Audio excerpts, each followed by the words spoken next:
the most heavily guarded place on Earth, a breeding ground for conspiracy theories. Now, photos smuggled from the heart of Area 51 offer a disturbing glimpse behind the veil of secrecy. Are these the images that will finally expose the truth about what they're hiding? Starting us off with number 10, Our Secrets Kill. In 1994, the US Air Force and the EPA were sued by the widows of Walter Kaza and Robert Frost. The two contractors died while working at Area 51 because they were present when massive quantities of unknown chemicals were being burned in open pits at Groom. The men were never told what the chemicals were, they weren't even allowed to bring gas masks from home or any external equipment, just gloves. They sustained liver, skin, and respiratory injuries, and that soon led to their deaths. Biochemists analyzing the men's biopsies found high levels of industrial toxins in their tissue that are rarely ever seen in humans. Of course, the women lost the case because President Clinton made Area 51 exempt from all environmental disclosure laws, and because the government never actually had to reveal what the chemicals were, so the case had insufficient evidence. I find this so unfair. It's like the case of the population of Chernobyl. Like, the people have to know what they're being exposed to, what they've gone into, so they can make their own informed decisions. You can't just put people's lives on the line. Come on people, let's think. Coming in at number 9 is the employee route. This is one of the most secret places in the world. The contractors there don't even know what materials they're working with. No civilian has ever been inside. Presidents in the past have even requested to know more, like the place is an enigma. And if you thought the employees working there would at least have the real tea, well, you're still half wrong again. National security wanted to make 100% sure Area 51's employees wouldn't ever be able to make it to work without a roadmap, so they came up with a plan. Workers show up to a certain spot in Las Vegas every day and actually get flown into work, so they can't remember how to get there. Forget the employees, they had to minimize other people's suspicion and curiosities as well. I mean, employees could easily be followed, so they prevented it completely. Imagine being flown into work every day. Usually I'd say what a life, but in this case I'm really not too sure. And to top it all off, all employees are paid in cash only and have to sign their receipt with a fake name since they're part of a black project. At number 8 we have Dreamland. Before the site gained all this fame with Area 51, it was actually called Dreamland. Weird, I know. I only know of one other Dreamland, and it's a water park, not an alien conspiracy site. When it was Dreamland, there weren't all these spooky, freaky stories surrounding it. It didn't make people run for the hills like it does now. It was initially called Dreamland because it was meant to be a quiet place where workers could do their job, mind their own business, and not be called out for being aliens. I don't know whose idea it was to call it Dreamland. Maybe they thought all their dreams would come true if they got all these military jets, right? Or these nuclear weapons, or if they dominated other planets. I don't know. That's why they did all this testing, right? But even then, I still don't see the link between military training and aircraft testing and Dreamland. It's probably Dreamland for someone, but that's definitely not me. Coming into number 7, we have aliens. Of course, of course. This is the most popular theory, and right now, we think it's a myth because we've got no discernible proof that Area 51 does contain aliens, but there is a lot of speculation. In 1947, a mysterious crash shook the town of Roswell in New Mexico, and indeed, it became infamous from then on out. Eyewitnesses claimed that they saw a silvery disc-shaped UFO ahead of the crash, and others even reported seeing grey aliens at the crash site. Many suspected a cover-up, and it was widely believed that the alien bodies and crash wreckage were taken to Area 51 for examination. Physicist Bob Lazar claimed to have worked at Area 51 in the 1950s, and he confirmed that there were indeed grey aliens being kept there, and that it was his job to attempt to reverse engineer alien technology. Advanced photographic and film evidence of alien autopsies was leaked in 1995, with Ray Santilli claiming that it came from the US military. American journalist Annie Jacobson has conducted extensive research on Area 51, and she even wrote a book about it. She also claims to have interviewed a source who seemed extremely and exceptionally scared, and also exceptionally credible. Right now, aliens at Area 51 is an assumed myth, but like, is it? After the storm, will this myth be rebunked? That's a word, right? It is now. Coming in at number 6, we have alien-human hybrids. So one extension of the whole there are aliens at Area 51 thing is that they're actually breeding them with humans. Honestly, what? There is an article on the crack theory website collectiveevolution.com which claims that agents of a new world order are generating a breed of cross species that look just like us but have the mental and physical capabilities of aliens. Sure. Some think that actually there are indeed the much memed sexy aliens at the facility, and some people are getting off with them left, right and centre to make new human-alien hybrids. Creepy. I know it sounds fun and everything, but like, do you really want to snog an alien? Others think that the government is harvesting alien organs, and honestly, I'm not sure what's scarier. Coming into number 5, we have the One World Government. So I just mentioned it in the previous point. A lot of people do think that Area 51 is the secret meeting place of the Illuminati or the reptilians or a One World Government. The whole reptilian thing has been a popular theory with Americans and the wider world who believe that the world elite is actually made up of lizard people. This theory is most heavily perpetuated by good old David Icke. He, in my opinion, is excellent value. Icke says thousands of years ago the reptilian beings from the constellations Orion, Sirius and Draco intervened on planet Earth and began interbreeding with humans, not physically, however, but rather through manipulation of the human coding or DNA. Icke basically states that it is no coincidence that humans have fundamental reptilian genetics within their brain. I'd like to see the science. Their headquarters? Area 51. Obviously. I do actually kind of think that Mark Zuckerberg's a lizard though. So, coming in at number 4, we have time machines. Other myths surrounding Area 51 claim that the test facility holds the secret to time. Literally. Of course, with top secret bases like Area 51, people have assigned all kinds of whimsical projects to it. Throughout history, there have been suggestions that time travel could be real. The cell phone lady in the Charlie Chaplin movie, the Swiss watch found in a 400-year unopened tomb, the people who come forward to the media claiming to be time travelers like John Titor. Are they all hoaxes? Or could they?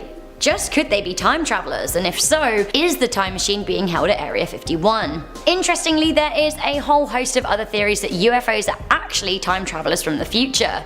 Weird. Are we the aliens? Coming into number 3, we have Area 51 doesn't exist. Now this myth has been debunked, but the fact that it was perpetuated for so long is pretty terrifying. Area 51 has been in existence since sometime in the late 1940s to early 1950s, but up until 2013, the United States government refused to acknowledge its existence. Barack Obama was the first president to actually mention it publicly. Before that though, the government doubled down on its denial. It even wrote that neither the Air Force nor the Department of Defense owns or operates any location known as Area 51. In 2005, Jeffrey Rickelson of George Washington University's National Security Archive submitted a Freedom of Information Act request to the US government to disclose the true nature of Area 51. In 2013, Washington did indeed release a bunch of documents. In 2018, they actually finally lifted the ban on satellite imagery over Area 51, which means that you can now see that it very much does exist on Google Maps. The issue here though is that the facility's existence was totally denied but turned out to be real, which kind of makes people nervous as to what else could be being covered up by the government. A lot of people think that the government caved on admitting the facility's existence and actually secretly moved all of the important work away from the test site and is now using it as a red herring, a distraction and a decoy to avoid bringing attention to a new facility, a better guarded secret, an Area 52 if you will. Coming into number 2, we have The Storm is a Joke. The Facebook event created in June 2019 calling for people to storm Area 51 so we could quote unquote see them aliens is said to have started out as a joke, and I guess I can see that. However, the joke has spiraled out of control with, as of the time of this recording, 2 million people threatening attendance. The man who started it has finally revealed his identity, Matty Roberts. Matty.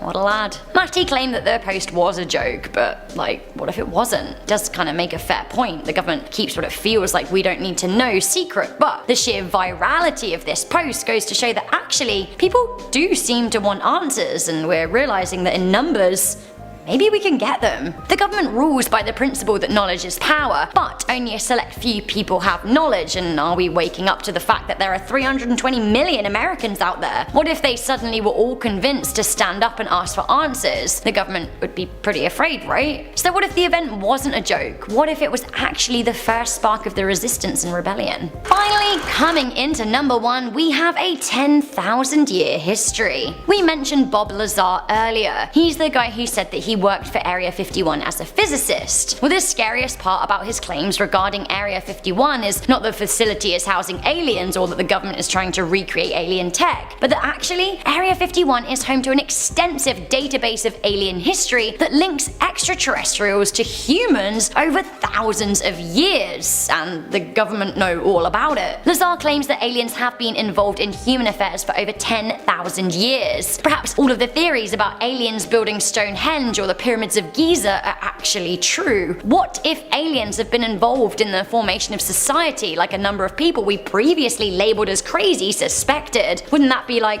actually mind-meltingly terrifying? Yeah. It would. Starting us off with number 10 are the missing ones. So there have been many conspiracy theories and real stories where the CIA has assassinated people, they've planned to kill people, they've made people go missing if they know too much. And I know the first thing that comes to mind when you think about these missing people is that they were obviously killed. I mean, if they're gonna go to the effort of making someone vanish off the face of the earth, then surely they'd just kill them. But what if they didn't? What if they transported them to a secret underground base at Area 51? We already know there are quite a few underground facilities at Area 51, so why can't a prisoner holding base be one of them? If you're locked up or trapped in Area 51, you're as good as dead according to the CIA anyway, since no one will ever know you're there or be able to find you or save you. It's the perfect non-violent solution where everyone wins, except of course the people locked up in Area 51. Sorry about that. Coming in at number 9, we have alien scientists. So I feel like with the amount of government cover-ups over different plane and military craft crashes and their remains, I definitely believe Area 51 houses aliens, and not just the dead remains of all the ones for observation. I'm talking proper communicative aliens that are helping human scientists. This may be far-fetched, but considering people think a one-world government operates at Area 51, that government would need a lot of alien tech for whatever their future plans of world domination are. So with that in mind, I think from these alien spacecraft crashes in the past, living aliens were saved from them, and now they're here working for the US government either voluntarily or involuntarily. And they probably have Einstein level knowledge and then some, so I hope they're the first people we saved when we went in there.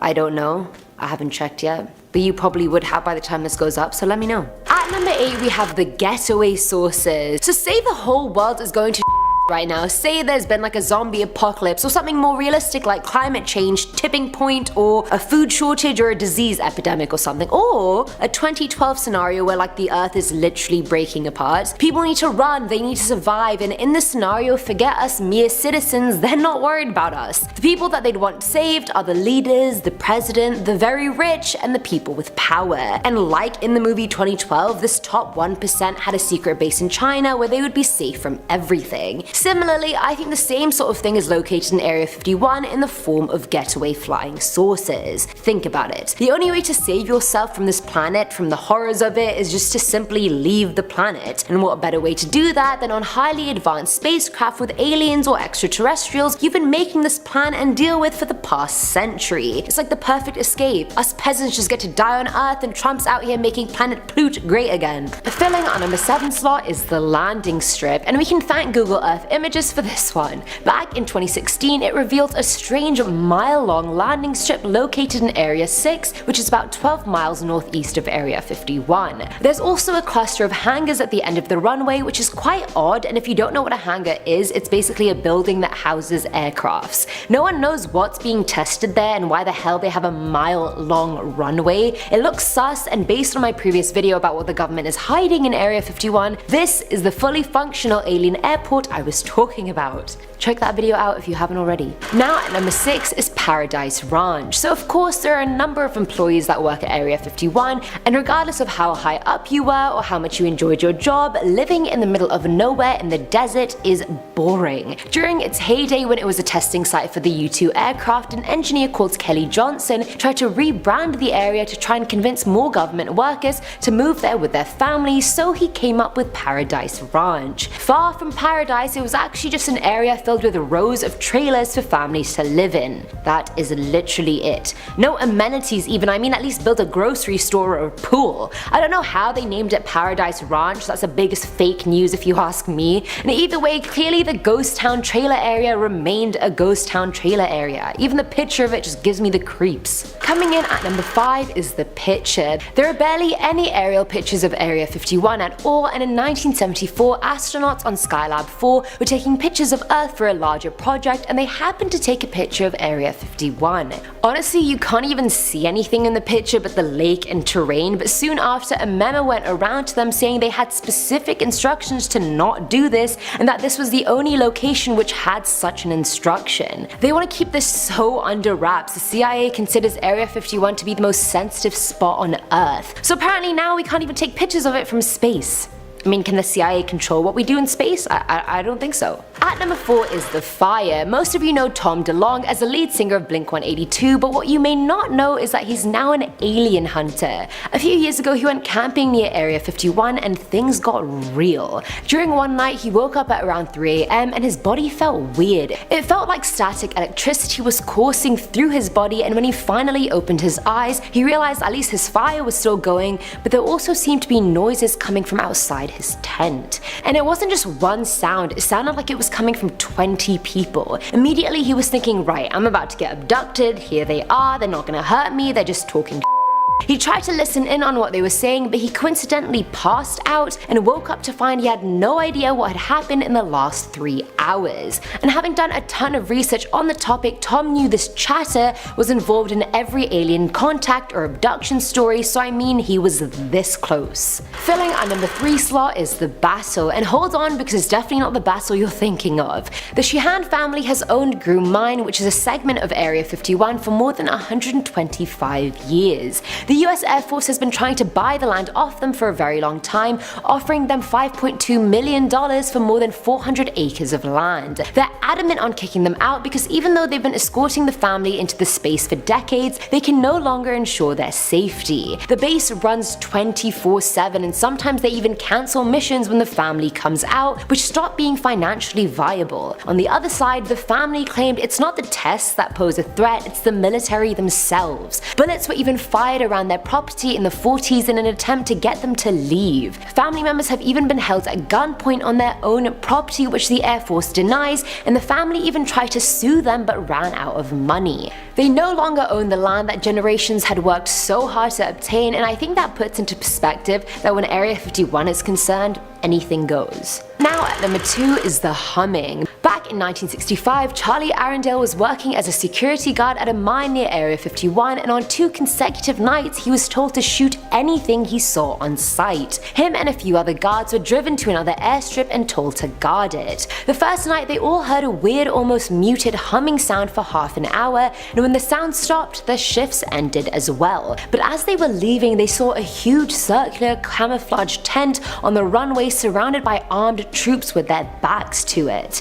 The next night they heard the sound again, but this time the tent was nowhere to be found. Now I can't confirm what Charlie saw because I wasn't there, but I feel like he was bussed to the mile-long airstrip, also known as the functioning alien airport, and was told to protect the vessel as well as potentially kill anyone or anything that comes off of it. And finally, at number 1 is the BBC invasion. Breaking into Area 51 can end up in many ways. Number 1, the camo dudes can just shoot you. Number 2, you can get fined for $1,000 and go to jail for 6 months. Or 3, they sacrifice you to the aliens because you've seen too much. Never thought jail would sound good until now. Either way, this team of journalists from BBC learned this the hard way when in 2012 they broke into the site looking for a juicy story. Anything for the team, my friends. After filming for around 30 minutes, one of the crewmen knocked on a door and 8 camo dudes, which is their official name by the way, I'm actually not bullshit, came out with assault rifles and forced the crew to the ground. They all had to lie face down with guns to their backs for 3 hours until the sheriff came. All their phones, film equipment, microphones, everything were taken away from them, and that's not even the worst part. Amongst the many threats the crew received, one was exceptionally scary. "Son, we could make you disappear and your body will never be found." And I honestly don't doubt they could do that for a second. Starting off this countdown, we have the secret entrances. Just last year, a man claimed to have found 3 hidden entrances that lead to Area 51. He discovered this after using Google Earth. He compared images of the base from different time periods. In one particular area in 1998, there seems to be no roads or entrance. Satellite pictures of that same location in 2005, 2010, and 2013 show a road and a dead end with what looks like an entrance and tunnel carved into a mountain. In fact, at the dead end, there appears to be cars parked there. Seems unusual for people to just park there, because what is around for them to do? Wander the barren plain alone? No, they're parking their cars there and then entering Area 51 through this secret entrance. In our 9th spot, we have the alien craft. What I'm about to show you is a leaked video and some photos from Area 51 of an alien spacecraft test. The video features a flying object hovering in the sky and moving in ways that other crafts definitely don't do. This was recorded on May 15, 2017, and then was leaked years later. If this isn't actually a UFO, then what could it be? That's what's baffling people. The way it just moves up and down and side to side that quickly is very strange, especially because of its size. What do you think though? Is this proof that Area 51 has gotten their hands on an alien spacecraft? Moving on to number 8, we have the transportation of a UFO. When this next photo was leaked online, it was met with a number of conspiracy theories. So this is the image of the CIA transporting a large part for one of their top secret projects. In fact, when this was getting transported, the CIA sealed off the entire highway. And I'm sure you can see why this was met with a number of conspiracy theories. Like, look at the shape of the thing that they're transporting. That is definitely a UFO or part of a UFO spaceship. Now, this is where it gets even more interesting. Somehow, a group of bikers made it onto the road. When they were stopped by some soldiers, they asked what they were transporting, and the soldier said they found a UFO up in the mountains. Now apparently he said this jokingly, but who knows? Filling our number 7 slot are the bodies. So we've heard of the BBC crew that got into the base and were basically pointed at with guns and forced to stay on the floor for hours. There are signs all around and leading up to the base saying you'll get shot if you try and trespass onto the base, but of course in kinder words because they can't just outright say we'll shoot you. I suspect there have been many people that have managed to make it into the base, and some were definitely shot, and that wasn't publicized because it makes the government look bad. Some probably did make it somehow but were hiding on the ground under some major camouflage, and I suspect they were either found out and then killed, stayed hiding there because hiding there was still better than trying to leave, getting spotted and then getting shot. All in all, I suspect there are quite a few skeletal remains to be found in Area 51. I feel like the families of those people are still like, where did they go? They went to get groceries and they never returned. Now at number 6 are alien offspring. I feel like any alien still at Area 51 right now is either dead and there for observation or working there involuntarily or locked up. Honestly, let's be real, none of them actually want to be there when they could be at home with their families on planet Glip. Like, let's be real. So with that being said, I'm sure there have been many escape plans executed by them, maybe some even self-sacrifice, not wanting to tell the evil humans their secrets, or because they simply couldn't take being on Earth anymore. So to combat that and ensure the longevity of the alien link, I really believe the heads in charge definitely got them to reproduce and cloned those eggs or fetuses so they'd have a whole armory of aliens if the existing ones successfully left or whatever the hell escaped, died, blew up, self-detonated, I don't really know. Coming in at number 5 are star-crossed lovers. I feel like this has to happen without fail when two people or entities from totally different upbringings and backgrounds meet and hate each other at first and then they fall in love. In this case, I'm talking about an alien and one of the Area 51 workers. So as I previously mentioned, there are most likely aliens living at Area 51 who can communicate with us, so I feel like one of the workers, if not more, who interact with them daily have probably fallen in love with one. You know how it goes, it would have started off like, what the hell are you? And vice versa. Then it would have been like, okay, let me just quickly do my job and then leave. Then it would have moved on to things like telling each other bits and pieces about their own lives. Then in a moment of laughter, one of them realizes, wait, I'm head over heels in love with them. And then comes the confession of love, then the nowhere to too different, it'll never work, the CIA won't let you be with me, and my parents on planet Yip Jew will never allow this. And then they get over it and have a secret romance until one of them has to kill the other, Hunger Games style. And if you weren't just sucked into that love story so hard, then you're definitely lying. At number 4 are dinosaurs. Hear me out, I know you're gonna think I'm ridiculous, but I'm not. Maybe a little bit. So there is no proof that says aliens came after us. If anything, we've seen signs in cave drawings from God knows what BC indicating that alien sightings have been occurring for a long time. So who's to say they weren't around during the Cretaceous period and prior? What if they were flying in and out of Earth during the period dinosaurs roamed the Earth? It's not like dinosaurs could record that aliens were visiting, and even if they did, somehow they were wiped out anyway, so there's that. But what if aliens found them interesting? What if they're like, ooh, what is that? What if they stole and preserved some eggs here and there like Jurassic Park? If they were smart, honestly, if it was me, I would have gotten one of each gender for each species of dinosaur, and if they did, who's to say they weren't forced to share that at Area 51 after being captured from a crash? Or what if they wanted to share the knowledge? Pretty sure dinosaurs have a better chance of surviving on Earth where there's oxygen than on planet Zeus where there's none. It could be the Alien-Human Dino Alliance, ADA for short. Filling our number 3 slot are clones. Okay, so there's a huge debate about whether cloning is ethical or not. I mean, honestly, yes, it is weird. It's creepy to have someone or something that looks exactly the same as something else, yet their personalities are completely different. It's strange, I get it. We've successfully cloned animals throughout history, but humans is something we've never done. Most countries in the world actually ban cloning anyway, so there's that, but there's a bunch of states in the US that don't specifically ban cloning, but ban reproductive cloning. So if human technology can achieve it, maybe alien technology can and has. What if there are clones just walking around Area 51 and we have no idea about it? What if they've cloned prime ministers and other world leaders to make it easier to make appearances when really the real Theresa May is on planet Clintob? What if? What if they're in there cloning humans and aliens? There are just so many what ifs. Am I a clone? Who knows? Now at number 2 are the cures. So again, this one is problematic to talk about, but somebody's gotta do it. That someone's gonna be me. Many people believe that the government injects diseases into the public, which creates an epidemic. Many thought that of the Ebola outbreak in Africa a few years ago as well. Some think the government is behind it to control population numbers, whereas others think they do it to distract from a bigger story going on underneath. Whichever story you want to believe, if the government created the disease, they also created the cure to it, and I believe those cures are stored in Area 51. And I even believe they have the cure to other things like AIDS and cancer in there as well. You know how they say the pharmaceutical industry makes the most money because they keep you sick? If you weren't sick, they wouldn't be making money, so they don't even want a cure to be found. But what if it's already been found? They're just not releasing it so the economy can gain more money for all these people that do have these illnesses. Sadistic, and it's all there in Area 51. I hope when you guys read it, you found it. And finally, at number 1 is Osama bin Laden. Very controversial, I know, and of course I don't mean any disrespect by putting him on the list, but again, I'm not gonna pussyfoot around any topic on this channel. So the news broke in May of 2011 that bin Laden had been found in a compound and killed by a CIA-led operation. That's all we know, that's all we got told. And I've been hearing about this conspiracy for years now that he actually wasn't killed. Like, did we ever see his dead body? No, we didn't. They said they identified his body many ways, by his height. Well, many people out there are 6'4".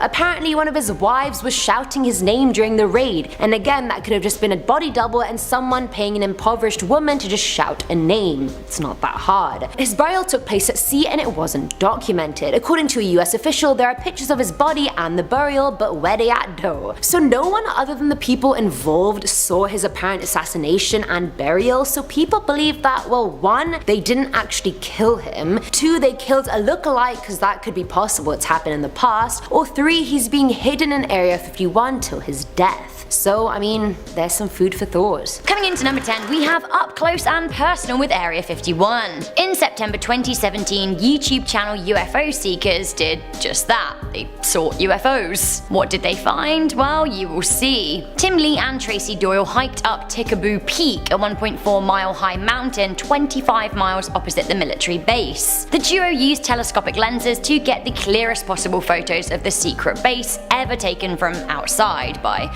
just a civilian. Although you can't see little aliens running around ground or anything, there are plenty of vehicles to be seen, plus an expansive building and water towers. It isn't too scary, but the video is super interesting, how they got there and everything, and actually it's quite tense. Had they been caught by authorities taking long lens images, then they really could have been in trouble. The video is 18 minutes long, but here is a clip of the YouTubers finding the base.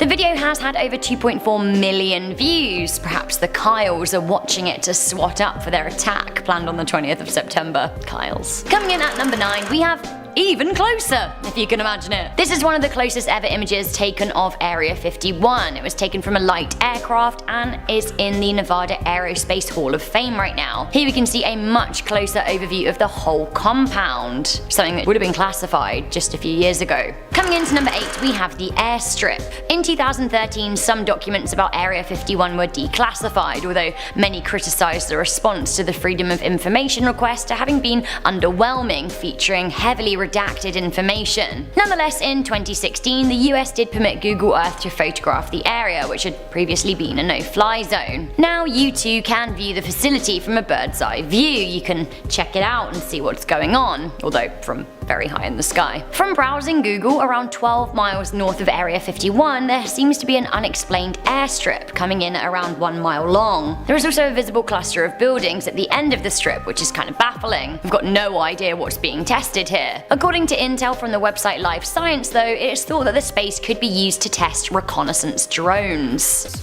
In our 7th spot, we have the Tic Tac UFO. Last year, another UFO was spotted near Area 51. This one was given the name the Tic Tac UFO because of its tic-tac shape and white or bright appearance. So this spacecraft was caught on footage by a person driving along near Area 51. He was driving along the Extraterrestrial Highway. That's the name given to the highway in Nevada, as a number of UFOs have been seen by drivers while on this route. At first, the driver thought that what he was seeing was just a cloud. When he got closer to it, he realized that it was definitely a craft of some kind. Later on, alien hunter Scott Waring confirmed that the UFO was in fact alien in origin. Also, the area in which he was driving through had a number of wind farms in the area. Turns out that in the past a lot of UFOs have been spotted around wind farms, and one UFO even crashed into a windmill many years back. Some say this is because aliens are fascinated with human technology. In our 6th spot, we have Stephen Barron. In 2016, UFO hunter Steve Barron captured video and photographic evidence of another alien spacecraft close to Area 51. These were taken near his home in Las Vegas, Nevada, an hour drive from Area 51. Using a night vision camera, Steve head out to Red Rock Canyon to try and capture a UFO. The first couple of hours, there was nothing. Then he saw mysterious weird flashing lights appear over a mountain. He said this in regards to the UFO and its lights, and I quote, "First one, then two, then more and more. They put on a spectacular show. I am glad I was patient because the show they put on kept getting better and better." We are now at our 5th and halfway mark with the CIA spy plane. In 2011, Los Angeles Times journalist Annie Jacobson published a book called Area 51, an uncensored history of America's top secret military base. In the book, she included a number of never-before-seen photos of the base. The first one I want to show you is of a CIA spy plane. This photo shows an A-12 ox cart hidden behind a barrier at Area 51. This was a top secret plane that was created to reach high speeds and altitudes. During the first 3 years of testing this plane, everything was kept top secret. In fact, the pilots weren't even allowed to tell their wives what they were working on. On May 24th, 1963, during a test flight, the plane crashed. The pilot, Ken Collins, was fine but had to eject himself out of the plane. But afterwards, the CIA actually injected him with sodium pentothal, aka truth serum, to then interrogate him after the crash. That's crazy. In our 4th spot, we have the rare photo. So this photo was also featured in Annie Jacobson's book Area 51, an uncensored history of America's top secret military base. In fact, this is a very rare photo that has never been published before. It was published for the first time in Annie's book, and that's it. This photo is an aerial view of Area 51 taken in 1964. I don't know why it was kept a secret for so long or how Annie got her hands on it, but she did and decided to share it with the world. Moving on at number 3, we have the early U-2 spy planes. In the early 1950s, at the peak of the Cold War, the CIA began to develop planes that they wanted to reach an altitude of 70,000 feet to avoid detection against Soviet radar. This gave birth to the U-2 spy planes that you see here in this picture. This photo was taken in Area 51 in 1956, and pictures of workers standing on the plane's wing.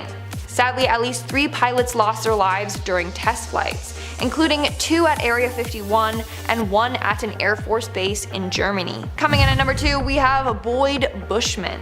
Shortly before his death, former Area 51 engineer Boyd Bushman revealed that he encountered aliens while working at Area 51. In a video, Bushman shows a number of mysterious photos to the camera, including one of an alien and a number of photos of the alien's appendages. We have a total of at least 18 that exist and operate with our facility. Now, many people believe that this man is telling the truth. Why? Because he had nothing to gain or lose by sharing his story. Plus, an interrogator with the police studied Boyd's movements and speech pattern during this interview, and he said that it appears as if he's telling the truth. In the interview, he said that Area 51 has at least 18 of these aliens in their facility. He also claims that there are 2 groups of aliens. One group are called the Wranglers, the others are called the Rustlers. The aliens that are considered Wranglers are friendly and have a better relationship with humans. Rustlers, however, have been known to steal cattle. This is all insane. And in our number 1 spot today, we have Boyd Bushman and the UFO. During his interview, Boyd Bushman also revealed photos of real UFO spacecrafts that he saw while working at Area 51. Up close and personal, this is a UFO which is ready to take off. So that's a close-up photo of a UFO spacecraft taking off. Then he also showed a different photo of a UFO spacecraft with its lights turned off. What do you think though? Is Boyd telling the truth? Are those real photos of UFOs? Let me know in the comments below. Starting our list off at number 10, Dark History. This secret base in the Nevada desert acts as the US military hub for spatial engineering and, possibly, hopefully some reverse engineering for some alien crafts. The area is named after the geological grid of the desert. The area gained notoriety, of course, in the early 90s with numerous claims that workers had worked on alien aircraft and even heard of harboring alien creatures underground. The entire premises is fenced off with signs saying no photography allowed, and also use of deadly force is authorized. So whatever they're hiding here, it's mostly military, hopefully with a little splash of ET. The base has been a testing facility for the Air Force and remains one of the most highly secured and secretive bases in America. Number 9. Tickaboo Peak. Say you're watching this video and you want something, right? What's the closest you can legally get to Area 51, right? What's the only way you can possibly see footage of a little alien ship coming and or going? Well, you gotta go to Tickaboo Peak, that's how. Located right in the middle of the Nevada desert, Area 51, of course, is hard to see. This peak could help that problem. Bob Lazar, back in 1989, he spoke out to news outlets explaining how he used to work in Area 51, specifically on UFOs using anti-gravity technology. With this peak being just 26 miles away from the top secret base, you might just see a test flight or 2 from the bushes. Just like Bob did, right? Number 8. They can't stop all of us. Back in the 1950s, the public wanted answers as well. It was June 17th, 1959. The Reno Evening Gazette published a story with a headline reading, "More flying objects seen in Clark sky." More? What'd I miss? More flying objects? Then the paper even went on to describe how Sergeant Wayne Anderson, a local sheriff, was one of many locals that spotted what the paper described as an object bright green in color and descending towards the earth at a speed too great to be an airplane. Yeah, like a meteor, I guess. I don't know, that's terrifying. What could they possibly be talking about? Coming into number 7, we have the Paradise Trailers. Area 51 used to be colloquially known as Paradise Ranch in order to make it sound more appealing to families of workers. I suppose it's a lot to ask a person to relocate to the middle of of the desert, so why not rebrand the place Paradise and make it sound more appealing? An image has been released of the Paradise era showing a number of trailers at the facility. Is this where families lived, or was it home to aliens? It's kinda cool seeing how things used to be in its heyday, assuming its heyday's over. We just don't know. Alright, coming into number 6, this is the big one. It is the alien autopsy. The alien autopsy was reportedly shot in Area 51 and depicts the aliens that were transported to the facility from Roswell after the 1947 crash. The crash was said to have been of a flying disc UFO and was said to have contained wounded aliens. The video was released in 1995 by Ray Santilli, who said that the footage had been supplied to him by a former military camera technician who wanted to remain anonymous, obviously. Let's have a little look at the footage, shall we?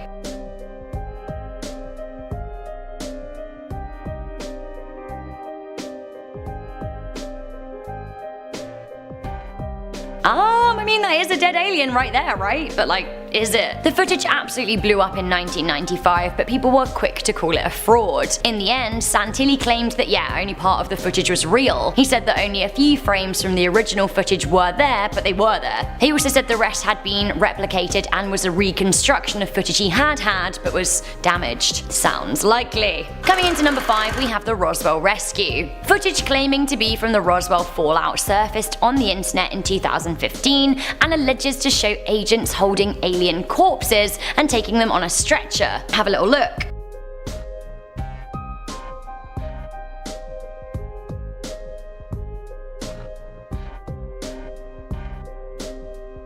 I don't know, it kind of looks a bit sketchy, right? Can we get another look?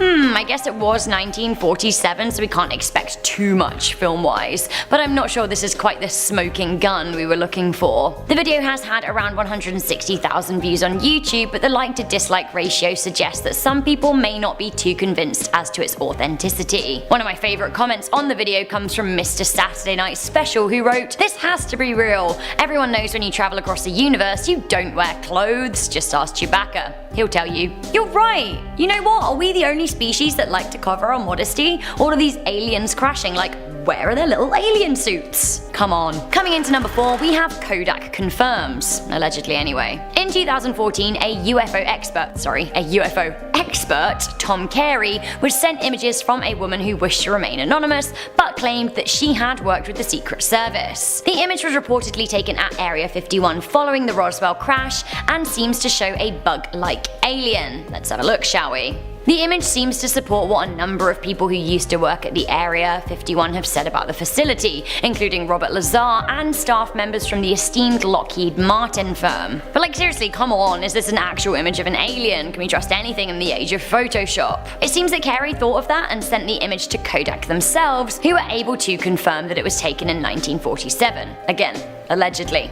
If they sent him a letter saying this, then I haven't seen it. When speaking to the press, Carey said, "What's interesting is that the film is dated in 1947. We took it to the official historian of Kodak up in Rochester, New York, and he did his due diligence on it, and he said that yes, this film strip and the slides are from 1947. It's 1947 stock. From the emulsion on the image, it's not something like's been photoshopped today. If Kodak did call this authentic, I haven't seen any certification." Coming into number 3, we have another alien, of course. In 2012, Chicago videographer Adam Dew received a call from his former business partner Joseph Beeson. He claimed that he had something to show him, and boy did he. Beeson had a private disposal unit sister, and she'd come across a box of photographs that seemed to have been taken by someone close to President Eisenhower. He was in a number of the images himself, as were Bing Crosby and Clark Gable. 2 of the images she had been tasked with disposing were absolutely outrageous. Get a load of them for yourself. That's right, it is a small withered brown body of an alien in a glass case. And this was all among the images of the president, which is pretty crazy. The images were found in the garage of a woman named Hilda Blair Ray near Sedona in Arizona. Now the pair did believe that the images were linked to Area 51 and Roswell. They sent the images to none other than Tom Carey. Tom once again believed that the images looked just like like what witnesses had described in the Roswell crash. Let's have another look, shall we? It really does kind of look like an alien wrapped in some kind of cloth, but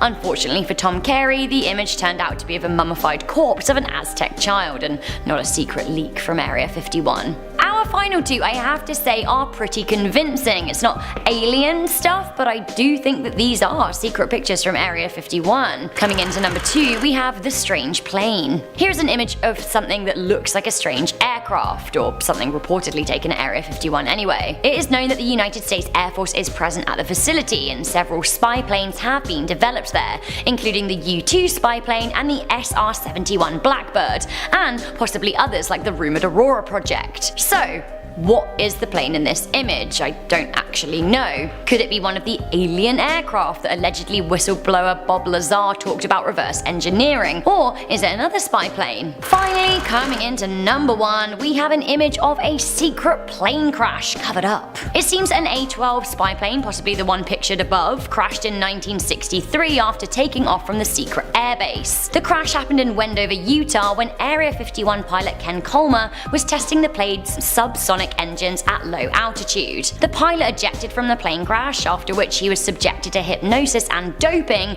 to make sure that he relayed the incident and how it occurred honestly and truthfully. Here are the previously classified images of the crash. Now, as you can see, vehicles raced to recover the wreckage, which was extremely sensitive to the United States Air Force. It seems a government sanitation team was deployed to remove all traces of the spy plane. To me, that sounds very, very strange. So too does it that they kept the images of this plane crash a secret for such a long time. Do you think it really was a spy plane that crashed, or, given the response, something much more sensitive? At number 10, the CIA did not acknowledge it was a real place until 2013. That's right, the government's worst kept secret was only confirmed to be real following the declassification of a document which was released as part of a Freedom of Information request. Now, the CIA doesn't mention aliens. Instead, they say that Area 51 was formerly the base for testing US government U-2 spy planes and the Ox Cart, and it was used in the 40s as a World War II training camp. Funnily enough, this document doesn't mention aliens or spacecrafts or anything of the kind. Maybe the truth of Area 51's real purpose is still being concealed and this is all just a decoy.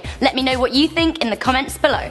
In at number 9, lobster was regularly flown into Area 51 from Maine. That's right, Maine, on the other side of the country. Talk about extravagant, jets were flown from Nevada all of the way to Maine and back again, only yielding lobster. As jets were tested out of Area 51, they thought that they may as well pick up some goodies for the team. Pilots would head out, grab lobster for everyone, and fly back in time for dinner. Cute of them. Getting cheeky at number 8, there is a sci-fi themed brothel very near to the location of Area 51. Talk about the XXX Files, an intergalactic themed brothel is very near to Area 51 where people can indulge in their sci-fi wildest dreams. Opening up just south of the infamous Area 51, we have the Area 51 Alien Cat House, run by Dennis Hoff, a well-known brothel entrepreneur. Now, men can pay to hook up with their favourite sci-fi characters and freaky aliens whilst knowing they're just a stone's throw away from the real deal. Hoff said, "Unless they're married, I don't want anyone in Nevada having sex until I get a cut of the money."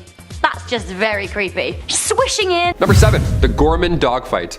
This one is a classic. A lot of people believe this encounter. This encounter lasted a whopping 27 minutes in the air. A dogfight happened between a veteran World War II fighter pilot named George F. Gorman and a UFO. It was him versus a white orb, and they were both at an extremely high altitude above Fargo, North Dakota. Gorman told a local newspaper following the 1948 event, "The experienced pilot said, and I quote, 'If anyone else had reported such a thing, I would have thought they were crazy.'" Captain Ruppelt operated Project Blue Book, a series of studies conducted by the US Air Force between 1947 and 1969, and there's reports of the same dogfight from the ground as well. So yes, there are multiple eyewitnesses for this one. Number 6, Project Aquatone. So we think about aircraft evolution over the last, say, 100 years. Well, back in 1955, Area 51 was selected by the CIA as a testing site for the Lockheed U-2. And if you've seen Top Gun Maverick lately, good on you, great film. film, 10 out of 10, but if you've seen it, this will tickle your fancy. The Lockheed U-2 was this high-altitude aircraft. It was the top-of-the-line technology, and tests were originally conducted over the codename Project Aquatone. Now, on June 25th, 2013, the CIA approved the release of declassified documents that details, for the first time officially, the history of the U-2 and Oxcart programs in response to a Freedom of Information Act request, just like we're seeing right now with these, UFO videos online. The release of those documents marked the first time that the US government actually acknowledged the existence of Area 51. And since then, we've been waiting around for another big announcement or something. Number 5. Virginia sighting. We have to look at some sightings to know what goes on in Area 51, right? If it's spacecrafts or whatever, we've got to look elsewhere for clues. 2 UFO sightings were reported to the National UFO Reporting Center in Virginia on April 4th, 2019, quite recent. At 6:48 a.m., an eyewitness claimed to have seen a light blue circular craft darting across the sky in Virginia Beach, headed east. So already you're pumped, right? You're jazzed. Aliens confirmed, right? Then 7 minutes later, an eyewitness at the Norfolk Naval Station, 23 miles northwest, claimed to see what resembled a shooting star with a green glow that never faded. This object also moved without noise and disappeared just like that in 10 seconds. There were 2,348 UFO sightings reported throughout the state between 2001 and 2015. Number 4.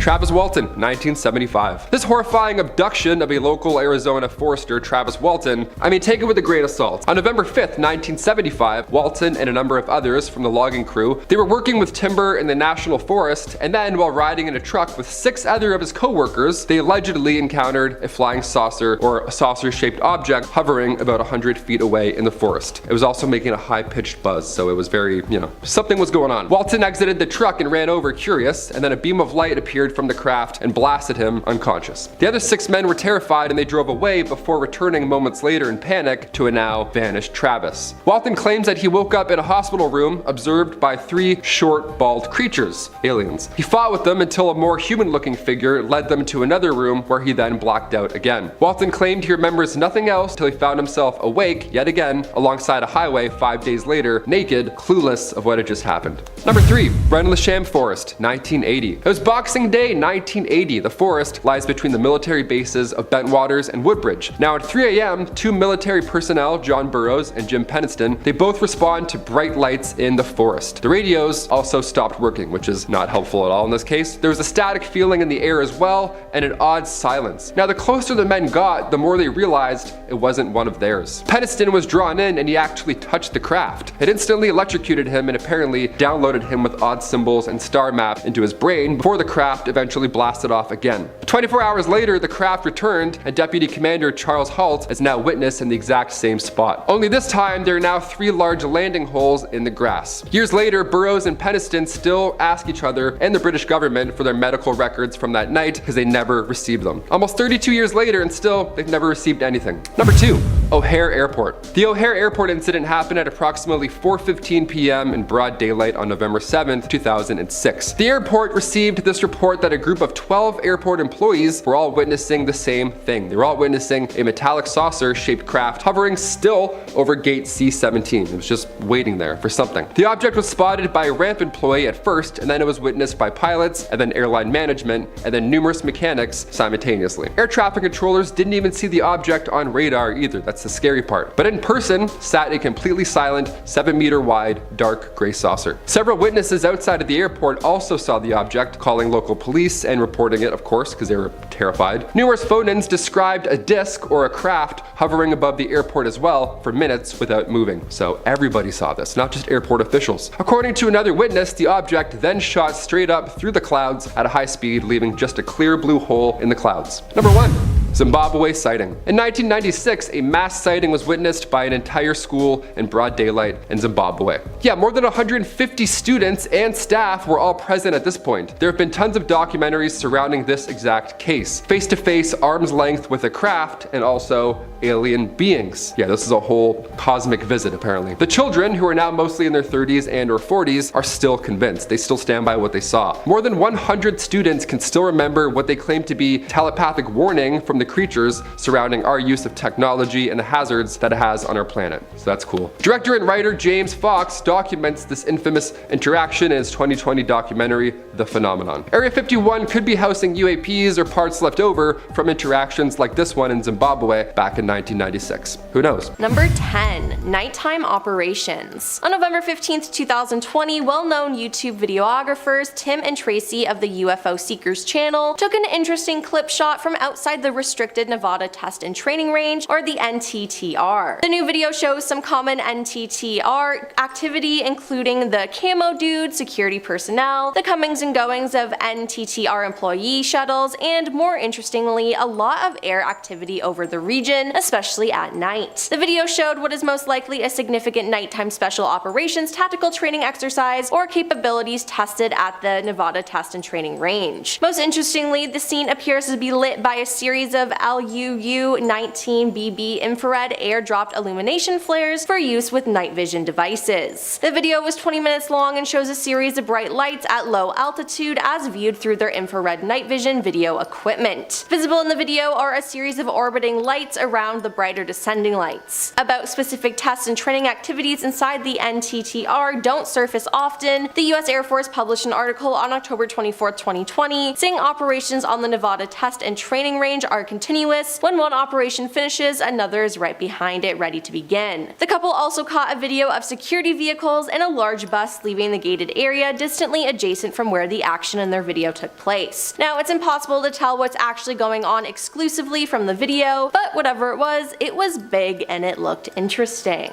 Alright, so this next photo is of Jerry Freeman, taken on a forbidden trip back in 1997. And his head here is supposedly covering the area where the secret S4 hangars are, according to the legendary Bob Lazar. So, this guy had quite the adventure close to the forbidden military base, and according to him, he was actually within the restricted area at points, but the exact borders of Area 51 aren't really shared with the public. So, what's the story with this guy? Jerry Freeman, an archaeologist, decided in 1997 that he was going to embark on a 7-day trek into the highly restricted Nevada test site. The funny thing is about this case though, is that he really had no interest in what most of us would want to see behind the Area 51 curtain. He was just interested in tracing back the trail of the lost 49ers, pioneers who had traversed the area in 1849. He was in search of an inscription made by one of the pioneers, which was believed to be a Nye Canyon above Papoose Lake on the Nellis Air Force Base, totally off limits.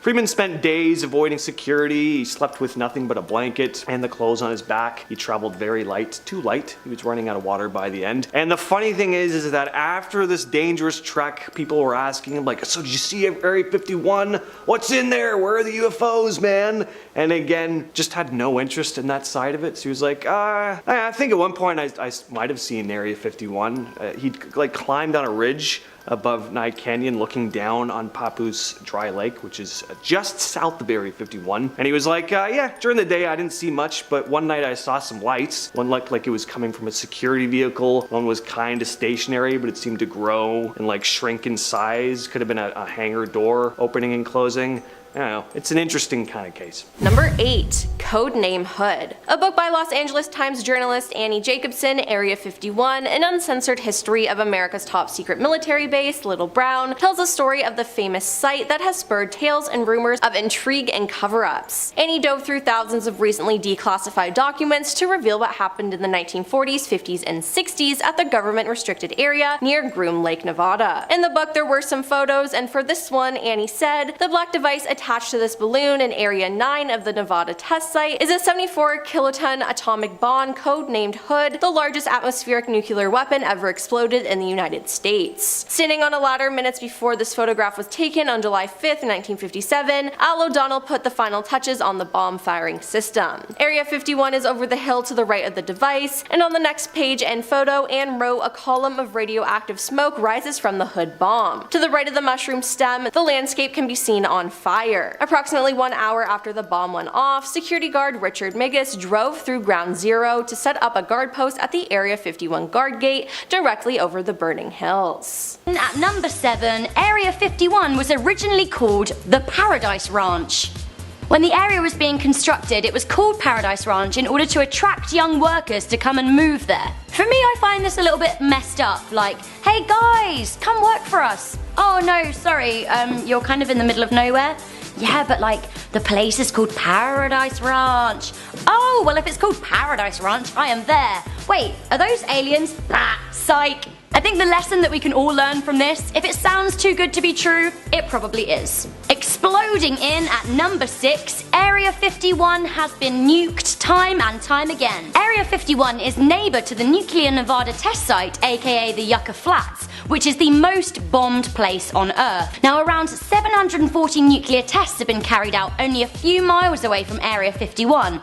On a couple of occasions, plumes of radioactive smoke have been unleashed into the air. In at number 5, employees of Area 51 need to sign an oath of silence. It has been confirmed from a multitude of sources that employees of Area 51 need to swear an oath of silence. On top of that, people need to sign an agreement of secrecy when they visit the site. Now riddle me this, why would you need to sign an oath of secrecy if there was nothing strange going on there? Now number 4 I find pretty hilarious. The US military snubbed the movie Independence Day because of Area 51. The Oscar award-winning 1996 movie starring Will Smith managed to royally annoy the US military. According to the movie's co-writer and producer Dean Devlin, the US military had agreed to support the film by lending them costume, allowing them to film at a military base, speak to military personnel, etc, etc. However, they found out that there was an Area 51 reference in the script, and therefore they absolutely withdrew all of their support. I mean, if it didn't exist, then what was the problem? Something strange going on in the neighborhood at number 3. A conspiracy theory says that Area 51 tested on genetically modified children. In a conspiracy theory book written by journalist Annie Jacobson, she claimed that the Nevada test site was involved in an elaborate hoax by Joseph Stalin, who created disfigured, genetically modified children to pilot planes that then crashed into the US to create confusion. I mean, sure. Jacobson then goes on to say that this is exactly what happened with the mysterious UFO Roswell incident, and that the wreckage and UFO children were taken away to Area 51 for testing. Now, Annie claims that her book is partly sourced from interviews with actual workers of Area 51. I'm not specifically saying this is real, but I thought it was interesting information that she'd written a book about it and everything. Strange. Let me know what you think to this in the comments below. Shocking information at number 2, Area 51 has been linked to multiple deaths by toxic fumes. There have been numerous reports of deaths of workers from Area 51. In a very revealing interview with The Telegraph, former employee of Area 51, Fred Dunham, revealed that top secret waste would be incinerated on site. Now, Fred started to get sick after breathing in the fumes from this mystery waste. After contracting pneumonia, coughing so hard he separated his ribs from his ribcage and blacking out, he was dismissed from his duties at Area 51. Now, Fred goes on to discuss his co-worker Robert Frost in the interview. Robert Frost died aged 57, strongly linked to fumes he breathed in whilst working at Area 51. In the interview, Fred also said, "Guys I work with would tell me, oh, did you know what's his name? Yeah, he's dead. Oh, did you know another guy? Yeah, he's dead. Or he's had a stroke. He's almost dead." Altogether, it was rumoured that more than 20 people had been affected. He said, "I wish I had never worked up there. My doctor has told me it has cut 20 years off my life. We could have been participating in genocide for all anybody knew. But when it came to it, it was us who were being exterminated." So guys, we're getting towards the number 1 spot. We've had lobster deliveries, we've had alien brothels, we've had poisonous fumes, we've had all kinds of conspiracies. But what could possibly be in the number 1 spot of our top 10 things that you didn't know about Area 51? I have to reveal that at number 1, it's aliens. We couldn't talk about Area 51 without mentioning aliens, right? Bob claims to be a former employee of Area 51, and in 1989 he went on TV in Las Vegas to claim that he had indeed encountered extraterrestrial goings-on at the base. Now, Bob claims to have worked at Area 51. He said he saw flying saucers. Bob also claims that he was given an introductory briefing describing the historical involvement by extraterrestrials in this planet for the past 10,000 years. Whilst Bob has been widely discredited, many people have corroborated his story. Boyd Bushman, who worked at the base for 40 years, gave an interview before his death in 2014. He heavily suggested he knew of extraterrestrial life. Just before he died, he finally cracked and shared pictures of aliens he had encountered, saying most were friendly and came from a planet named Quantumanium. Most recently, author Mike Oram has come out of the "I was abducted by aliens" closet. Such a closet. Children's author Mike claims that he has been chased by aliens as they approached him at the edge of Area 51 in 2004. Oram also claims to have, an alien spirit guide. I mean, don't we all? Starting us off at number 10, we have the U-2 spy planes. I know, we just want to get to the alien stuff, but in order to get there, we need to go through the weird human stuff first. So, Area 51 is commonly a place of suspicion, with many thinking that there is proof of aliens and alien tech that lives there. But, once the top secret area was finally recognized in 2013, it was released to the public that it is actually a top secret US Air Force base, where they test tons of new and not yet released aircrafts. One of those aircrafts being the U-2 spy plane. The U-2 spy plane was first created to keep an eye on the Soviet Union, as the US was worried about a nuclear threat. This plane is known to fly higher than 70,000 feet with a top speed of 805 miles per hour. The idea was that if this plane could soar so high up and at top speeds, it would be less noticeable than other spy planes at the time. It also didn't need to refuel until after 3,000 miles or so. Flight tests began at Area 51 on August 1st, 1955, after a short 8 months of construction. The project was known as Project Aquatone. Sounds like a skin treatment. The defense contractor Lockheed Martin built the first plane on a $22 million budget, which is about $207 million today. Even though this plane was crazy expensive, one was actually shot down over Soviet airspace in 1960. Both the pilot and the planes were retrieved, but forced the US to admit that they were spying. So, what happened next? Well, the SR-71 Blackbird. That's right, coming in at our number 9 spot, we have the SR-71 Blackbird, the plane that was to make up for the US Air Force's previous failure. Pressure was on the Lockheed Martin team after the U-2 was shot down. They were to create an entire new plane that could not be shot down and fully operational in 20 months. In case you don't know this, that is an extremely difficult task. The Blackbird finally began testing on December 22nd, 1964, and it featured tons of new tech. Aircraft designer Kelly Johnson said everything had to be invented. Everything. It was known to many as the perfect spy plane. It could fly up to 80,000 feet high and also had a top speed of 2,100 miles per hour. That's a freaking huge jump from the U-2. Many at the time believed that the remains of the Roswell crash in 1947 were actually being kept at Area 51, and don't worry, settle down, I'll get there. But because this was during the Cold War, the CIA actually encouraged the myth that aliens were flying around Area 51 so that the Soviets wouldn't know about their newest weaponized toy. But of course, that wasn't the last of their super cool high-tech toys. At number 8, we have the A-12 Oxcart. This was another plane that was in development at the same time as the Blackbird and was in the running to be the new recon spy plane, but the Blackbird won on that one. The other difference was that the A-12 Oxcart had a crew of 1 and it was operated by the CIA and not the US Air Force, who could fit a crew of 2 in the Blackbird. Later testing proved that the CIA Air Force didn't want to go through the development of this aircraft, so the A-12 slowly morphed into the Blackbird, and even the later plane known as the Interceptor YF-12. The Oxcart, however, was smaller than the Blackbird and faster and could reach higher altitudes, but it was still not the winner in this scenario. It could reach heights of up to 90,000 feet and a top speed of 2,208 miles per hour. These craft only operated from 1967 to 68, which is no wonder why most people forget about this one. Or maybe we were forced to forget about it. It's a conspiracy, man. Next up, we have the Boyd Bushman photos. So Boyd Bushman is no longer with us, but he took with him to his grave many tales of the extraterrestrial friends he met as a Lockheed Martin engineer working within Area 51. At least that's what he claimed. In 2007, Bushman was filmed in a video talking with independent aerospace engineer Mark Q. Patterson about his experiences in the restricted area, claiming to have met several aliens, some of whom were hundreds of years old apparently and hailed from planet Quantumania. Even said some of these Quantumians were employees of Area 51. Held up a bunch of photographs. The video became relatively big, but I gotta say, call me crazy, these pictures look not great. That alien looks like it's from Spirit Halloween. Nothing against Spirit Halloween. I go every Halloween, but not the most convincing. I think Boyd knew he was on the outs. He died not long after this interview, and I think he wanted to go with a little bit of a prank. Can't blame him.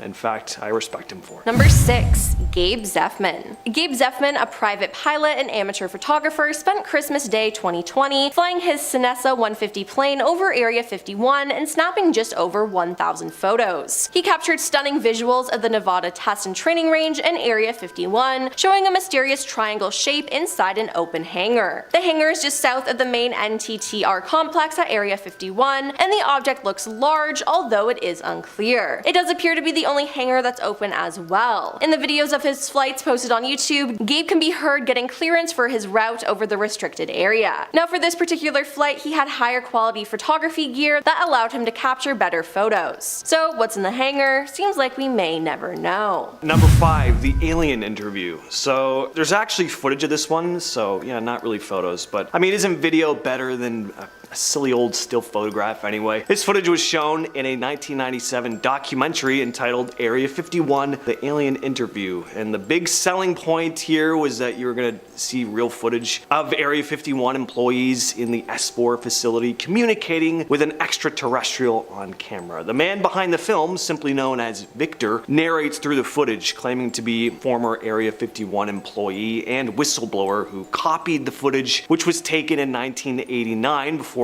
setting out to share it with the world. So you don't hear what was actually being said in the video. There's no sound other than the mysterious Victor relaying the information over the footage, but you do see what looks to be your classic gray alien moving around and opening and closing its mouth. I mean, if it was just a puppet, there was definitely some effort put in here, and by that I just mean they tried to make it look like it was moving.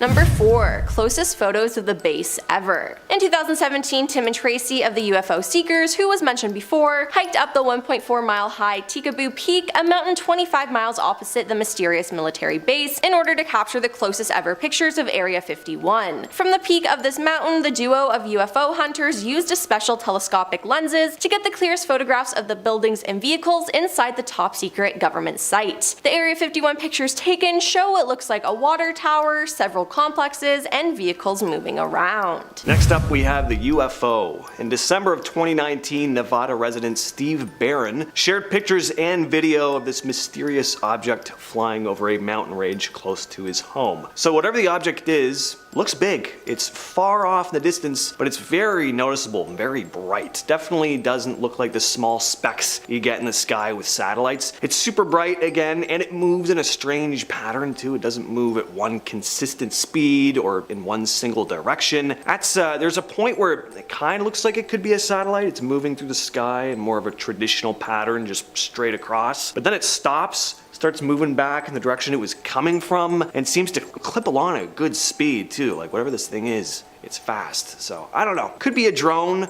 I suppose, but you be the judge. Number 2. The aircraft. A passing commercial satellite seemed to have snapped its top secret next generation combat aircraft on the tarmac of Area 51. Tyler Rogaway of the War Zone was reviewing Planet Labs satellite photos of the high profile secret site when he spotted something outside the ordinary. The highly classified United States Air Force Nevada testing facility is usually especially careful. Air operations are timed out during the gaps between Earth observation and surveillance satellite overpasses. But in this photo, on the taxiway leading through a massive new hangar was a strange shadow. It appears to be a translucent tent. Inside is the outline of what appears to be an unknown type of fighter aircraft. Area 51 is always a popular spot when it comes to publicly available satellite imagery, Tyler wrote. When glancing at daily 3-meter resolution images of the base, we noticed the appearance of a roughly delta-shaped blob on the north apron of the large southern hangar. It stayed there between January 26th and 29th, 2022. So what was it? Why did they make this mistake? I don't know. Next up,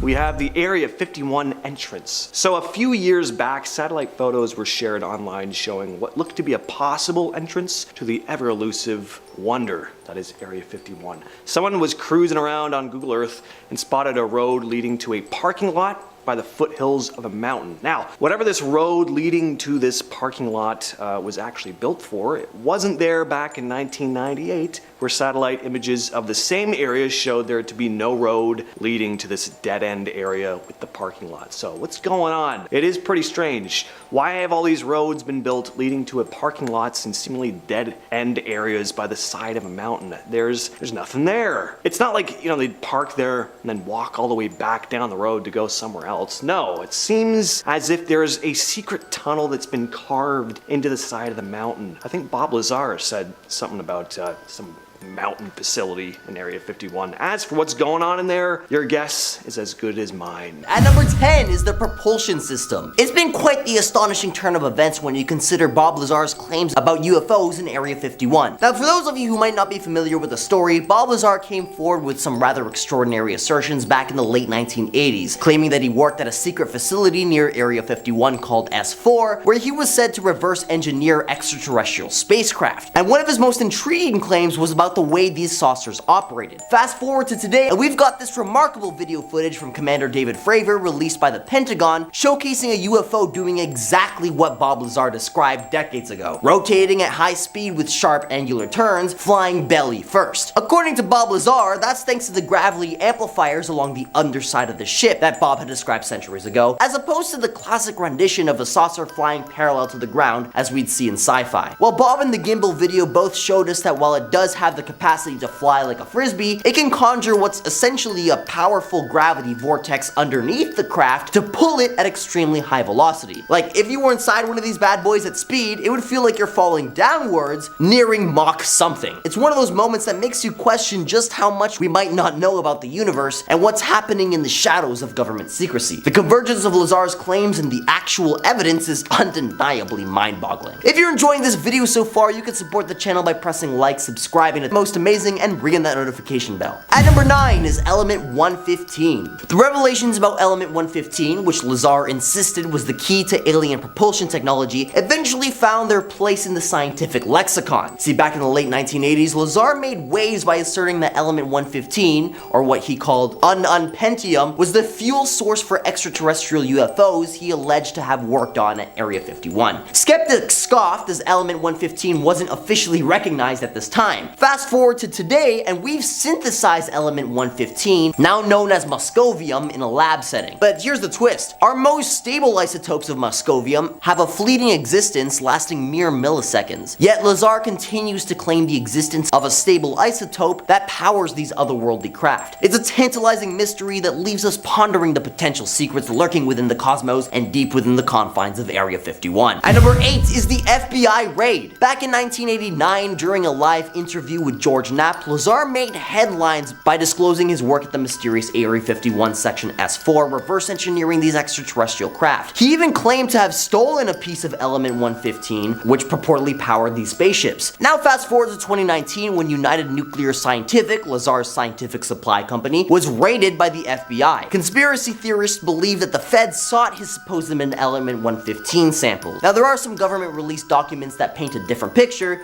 but can we trust those? The raid, as it seems, was tied to a unaliving investigation involving thallium poisoning, a substance Lazar's company had sold. The FBI's alleged involvement dated back to early 2016, well before his documentary was being filmed. However, Lazar and the filmmaker Jerry McCorbell contend that the raid was a cover-up story to mask the real intent, which they insist was Element 115. You see, Lazar was cooperating with law enforcement, providing documents and information on thallium sales, leading to search warrants being unexecuted. But just after they filmed this segment where he discussed his possession of 115 for the movie, they enacted a full search warrant on his house and job site. Coincidence? I think not. At number 7, we have the M21 and D21 tag board. Originally known as the Q12, this craft was originally intended to be expendable. The name was later changed to D21 tag board because it was carried on the back of the A12 launch vehicle designated at M21. M stood for mother and D stood for daughter. Then the project was given the name tag board. The D21A was built with titanium and various radar absorbing plastic composites and looked like a stovepipe with a cone in its inlet. The D21 could fly up to speeds of 1700 miles per hour at an altitude of 95,000 feet. It also had a 3,450 mile range range before it needed to refuel. That's pretty impressive. The M21 was a 2-seat version of the A-12, but unfortunately these tag team drone planes had a bit of an accident. During a flight on July 30th, 1966, a D-21 collided with an M21 on release, destroying both crafts. Both crewmen were able to be ejected in time, falling to the sea, but one of them tragically drowned after his pressure suit leaked. The D-21 drone was then later replaced by the KH-11 keyhole reconnaissance satellite. At number 6, we have everyone's favorite new toy, drones! Okay, I don't actually mean the US Air Force is testing all those tiny little remote-controlled toys that we all buy online, but it is believed that the new hangar being built in the same place where the A-12 Oxcart was tested is actually home to a fleet of new unmanned drones that are just waiting to be taken for a test fly. Test drive? You know, it doesn't matter, you get the point. A quartet of modern hangars divided into 2 separate buildings measuring 90 feet wide are known to be the hangars number 20 to 23 and have been seen going through some pretty major upgrades. Upgrades for what? Probably these drones. These drones are known more professionally as unmanned combat air vehicles, UCAVs for short. Many theorize that the extension and building of this new hangar in the southern ramp area of the base will house large numbers of these craft, keeping them secret and covered up from overhead spies, inclement weather, and of course our friends above us, the aliens. Coming in at our halfway point at number 5, we have trespassing humans. This one should be an obvious one, because I'm sure we all remember the Storm Area 51, they can't stop all of us raid back in September of 2019, which definitely didn't go as planned. This was a Facebook event that over 2 million people responded to going, as well as 1.5 million responded with interested. Obviously, because of all the alien rumors, myths, and legends, just about every single day tourists can be seen trying to get as close as they possibly can to the top secret base. Although the closest people can get is to the gates, which are still miles away from the actual base. Clearly, at least 2 million people thought that if they all band together, then they could storm past the gate, run a few miles, and reach the ultimate destination of Area 51. Emphasis on thought, because on the actual day of the event, only about 150 people showed up and none of them got in. Shocker. I remember the day I came across this event and I laughed my butt off because this was before it made international headlines and I thought it was pretty cool, and I think I even actually responded as going because I thought it was just so freaking funny. But anyway, I never had any real intentions of going because of our number 4 spot. That's right, coming in at number 4 we have camo dudes. All over and around Area 51 you can see camo dudes guarding the gates, viewpoints, and other mildly unprotected entrance and vantage points. These scary and intimidating camo dudes ride around in pure white jeeps, making their presence known to any and all who dare to get close to the top secret base. At the 2 entrances of Area 51, huge and important signs can be seen stating that there is absolutely no trespassing, and if you have the inkling to do so, let it be known that these camo dudes have clearance to use lethal force. That's right, they will shoot at you, and what's the point in finding the answer to Are We Alone in the Universe if you die immediately right after? Or even dying without getting the answer. That's even worse. These camo dudes have also been known to have the ability to listen in on whoever is near the gates, and when tourists ask themselves, hey, I wonder if they will wave to us, they immediately give back a nice little wave, confirming that you are being watched and listened to. So, tread carefully. Starting us off in our top 3 spot at number 3, we have UFOs. That's right, no duh. Due to all the top secret flight testing that they do in and around the top secret base, many have found secret little vantage points to camp out and see if they spy anything. With some luck, many have reported seeing UFOs and strange lights above the airbase at night, and many don't believe them to be human technology. Not only have there been reports of strange lights and UFOs above the base, but even in the state of Nevada, there have been countless eyewitnesses to strange things and objects in the sky. I mean, that only makes sense, as Nevada is home to the extraterrestrial highway, which of course was created due to all the alien lore surrounding the area. But many bars, restaurants, cafes, gift shops, all of those things all go along with the theme and also believe for themselves that aliens are indeed real and are indeed here. At number 2, we have spacecrafts. Actual alien spacecrafts. Oh my god! Back in 1942 in Roswell, New Mexico, a devastating crash apparently took place on the night of July 8th. The Roswell Army Airfield reported that they recovered a flying disc from the scene, only to retract their statements soon after, reporting that it was actually just a crashed weather balloon. Yeah, right. Since this incident, many have gone on record saying that the famous picture of Jesse A. Marcel posing with the weather balloon debris was indeed faked. That was what they were asked to report on after the top secret government officials confiscated the actual crash debris and were never seen of again. It is now popular belief that not only was the craft confiscated and brought into a top secret high government hands, there was also 3 human-shaped bodies. Notice the wording. Human-shaped, but not human.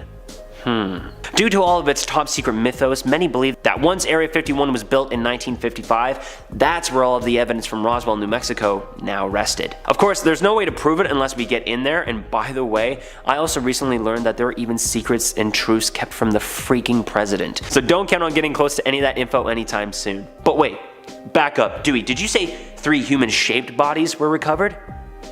Does that mean... Yup. Finally coming in at our number 1 spot, and the most shocking and obvious thing on our list is actual aliens! Back in 1995, footage of an alien autopsy supposedly at Area 51 was released thanks to London-based video entrepreneur Ray Santilli. This footage caused an international sensation and was shown on television networks all over the world. Santilli later in 2006 admitted that the film was a reconstruction, which, no duh. But do we really think the government and the Men in Black would really let the news channels all around the world show an alien autopsy? I don't think so.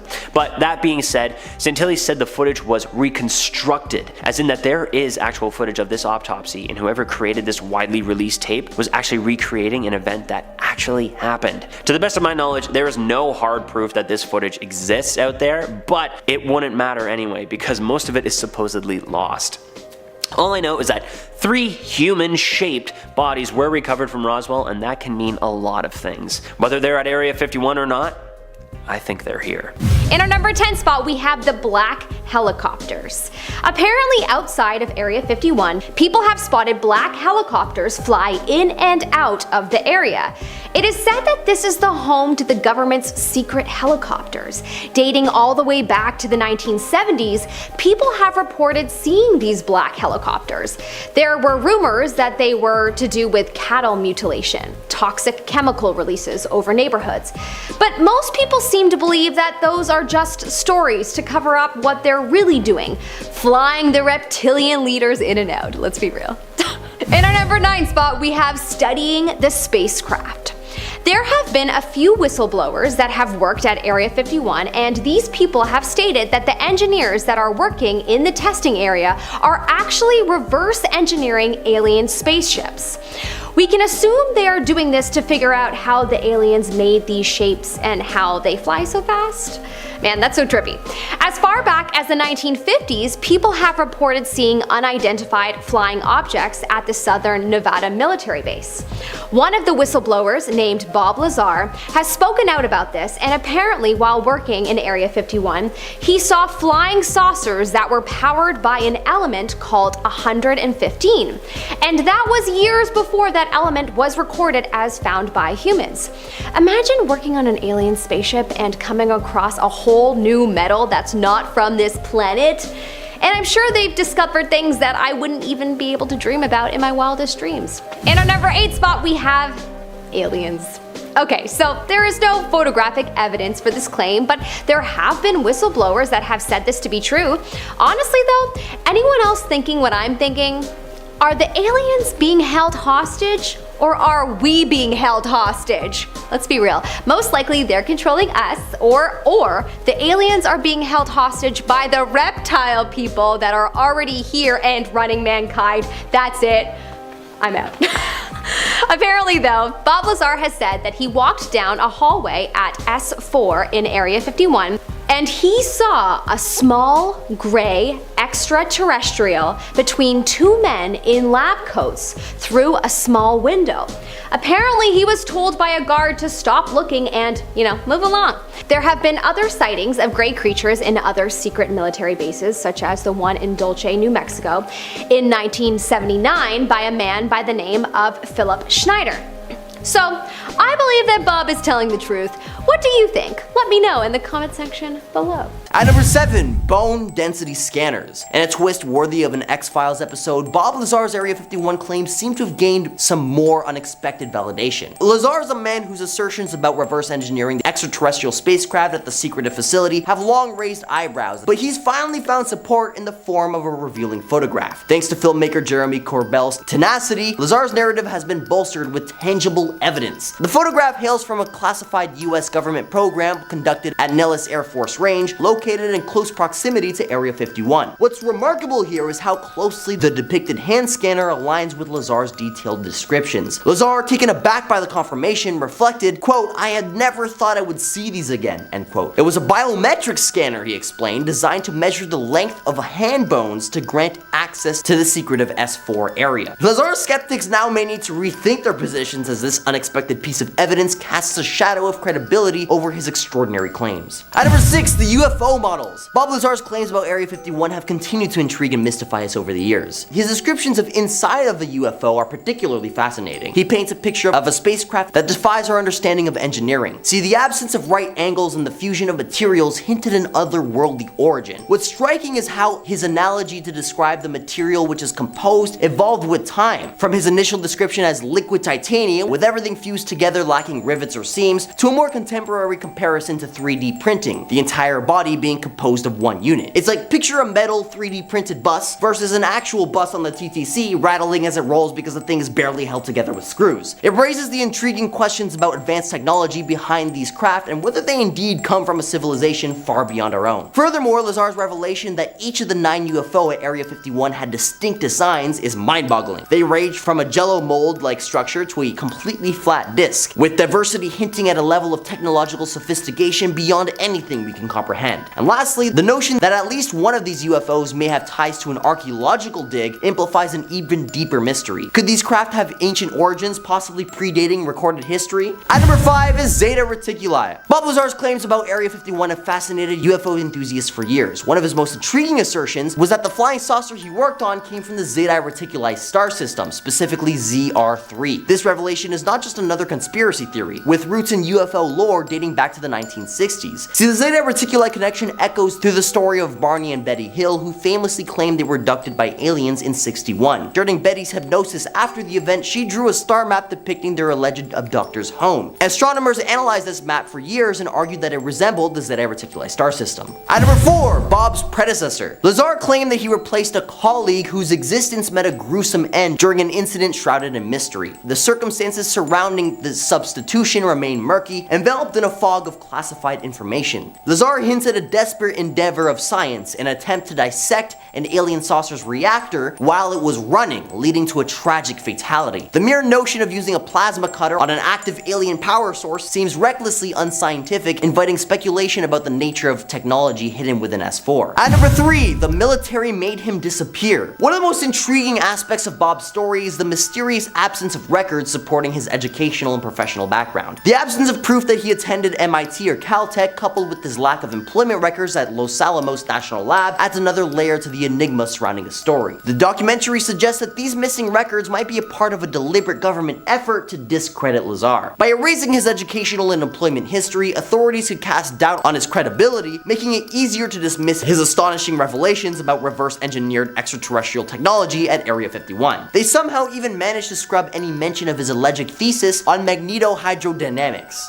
While the missing birth certificate may seem like another element of this conspiracy, it's essential to scrutinize the available evidence and weigh it against Lazar's claims and arrive at a balanced perspective on this perplexing Area 51 mystery. At number 2, the Tic Tac. Remember the Tic Tac encounter back in 2004? Black Aces Commander Dave Fravor thought it couldn't be any type of earthly origin, hinting at anti-gravity technology. Interestingly, when Lazar saw the footage, it matched his description of one of the 9 craft in the hangar at S4. Former Pentagon intelligence officer Lou Ezinaldo revealed the military secret study aimed to decipher the physics of these UFOs, suggesting that they rely on exotic metamaterials, echoing Lazar's claims. So what was once ridiculed as conspiracy is now a tantalizing mystery that even the Pentagon can't ignore. We're living in a world where truth is stranger than fiction. And at number 1, how did they even get here? If manipulating gravity with negative matter wasn't wacko enough, according to Bob, who allegedly got all evidence of his degrees scrubbed by the government, he delved into the idea of manipulating the permittivity and permeability of free space to tinker with the speed of light. Yeah, this might sound like science fiction, but it's not. See, recent developments in metamaterials and photonic engineering have shown that we can indeed manipulate these properties at certain frequencies. This revelation potentially opens doors to rethinking our understanding of relativity. Lazar's notion that relativity could emerge from the depths of quantum mechanics is a concept that tickles the mind of physicists. Could light itself be the architect of space-time bridges between distant points in the universe? It's a tantalizing thought. And while we're not zipping across the cosmos yet, Lazar's claims are no longer brushed aside as pure fantasy, leaving us to ponder the mysteries of what we thought possible. As we navigate the mysterious world of conspiracy theories and government secrecy, it's essential to approach such claims with a discerning eye and open mind. While elements of Bob's story have been validated, others remain shrouded in mystery, reminding us that the quest for truth is a complex and ongoing journey. So we're gonna start off with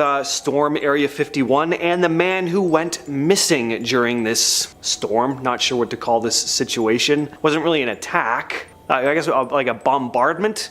Anyway, I remember being pretty entertained that a group of weirdos decided to band together to do this. Some were doing it ironically, some fully believed they were going to make history, and I'm willing to bet some people had no idea why they were there. Not a lot ended up happening though. This is a heavily guarded, top secret military base, so I think you'd be crazy to think they would have gotten very far. Though a few arrests were made, including a 60-year-old woman, but one man actually went missing, and the man's name has never been released to the public, but he had last been seen near the entrance of Area 51. He didn't go missing for long though. He was found and faced a trespassing fine. A little anticlimactic, but unless it wasn't really him. And they simply replaced him with an identical clone. Oh yeah. We found Zach. He has to pay a little fine. Just make sure he doesn't do this again, alright? Meanwhile, the real Zach is trapped in a pod somewhere being experimented on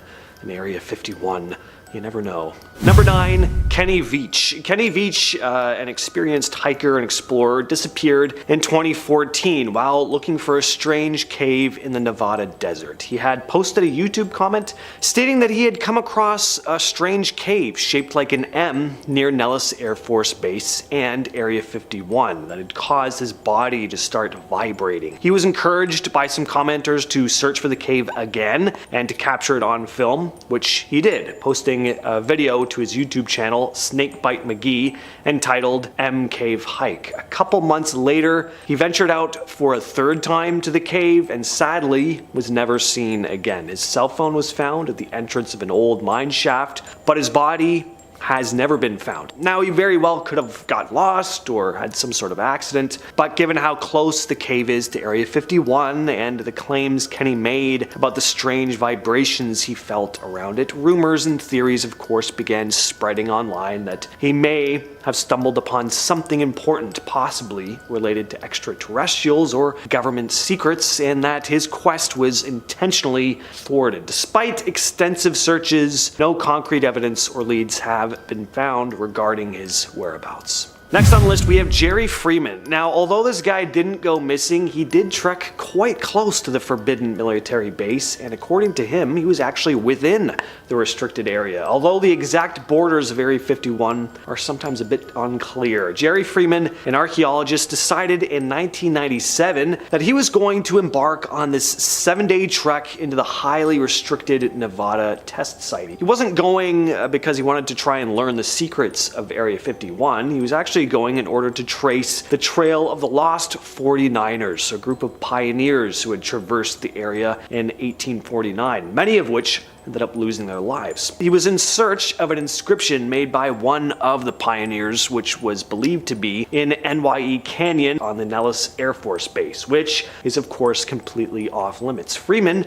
had quite the adventure. He spent his time avoiding security, sleeping with nothing but a blanket and the clothes on his back. He traveled very light, and by the end of his trek, he almost completely ran out of water. He never found what he was looking for, but he did claim to have seen Area 51. Freeman had climbed a ridge above the canyon looking down on Papu's dry lake, which is just south of Area 51. He claimed that during the day he didn't really see much, but that night had seen lights, one of which looked like it was coming from a security vehicle perhaps, and one which was stationary but seemed to grow and shrink in size, which could have been a hangar door opening and closing in the distance. In our number 7 spot, we have weather control. I've heard about this for quite some time, and I truly feel like if there's something that I could fully get on board with and believe right away, it's the idea that the government controls the weather. Hear me out. First off, being able to do that would be extremely valuable, and honestly, it could make you potentially threatening to your competitors. Don't mess with me, otherwise I will make sure it rains on your country for a full month and all of your crops will suffer. Watch, wars in the future will just be governments messing with each other's weather. That would be wild. If we can make objects fly, if we can send messages through empty space through a phenomena that we call the internet, we call Wi-Fi, we could definitely create a few clouds every now and then. We do have proof though that the government has done research projects to modify clouds in the past, but who knows if there was a conclusion to this experiment, let alone if this experiment took place in Area 51. In our number 6 spot, we have the CIA filings. Apparently, up until 2013, we had no idea that Area 51 even officially existed. In 2005, the National Security Archive at George Washington University filed a Freedom of Information Act about the U-2 spy plane program. And so, in 2013, the CIA was forced to declassify documents that related to Area 51. After this reveal, it became known that the military spent 20 years testing aerial surveillance programs called U-2 and Oxcart, and it also confirmed the existence of Area 51, which the locals would have been able to confirm regardless, but whatever. I could just imagine after the release of this information, all of the locals start connecting the dots about all the missing people in their area and blame it on the aliens.